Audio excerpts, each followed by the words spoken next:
కేనా పాగల్లా కనిపిస్తున్నాను? ఏయ్ కొట్టే కొను లేకపోతే అవతలే బా. ఏ క్యా ఏకీ లడికి వచ్చింది అనుకుంటున్నావు? మేరే పీछे మగాడు ఉన్నాడు. నేను మగోడు చెప్పింది నీకి. ఓ కాదు ఏ అన్నాడు. చార్ మార్ మారో. ఏరా కూరగాయలకు వచ్చాను కాబట్టి కంట్రోల్గా ఉన్నాను. మనస్ఫూర్తిగా కొట్టాననుకో మనిషి అలాగే ఉంటావు, మాట్లాడలేవు, కళ్ళు తెరిచే ఉంటాయి కానీ కోమాలో ఉంటావు.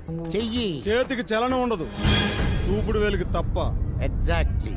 జల్సాలో మహేష్ బాబు వాయిస్ ఓవర్ ఇచ్చినట్టు కరెక్ట్ గా చెప్పావు. చెప్పడమేంటి బాస్, నువ్వు కొట్టిన దెబ్బలకి వారబండ నాని కొడుకు 1 వీక్ నుంచి హాస్పిటల్లో పడున్నాడు. అసలు ఇది హ్యాండా ఐరన్ రాడ్డా? సాధారణంగా సినిమాల్లో రేట్ ఫిక్స్ చేసుకున్నాకు వచ్చి ఇలాంటి బిల్డప్ ఇస్తారు. అడ్వాన్స్ ఇవ్వకుండానే అడ్వాన్స్డ్గా వచ్చేంత బిల్డప్ ఇచ్చారు. నా సాబే ముందు నన్ను సూపర్ మ్యాన్ చేశారు. 10 రూపాయలు ఎక్కువైనా ఫ్యూచర్లో వీళ్ళని వాడుకోవాలి. చూసావుగా.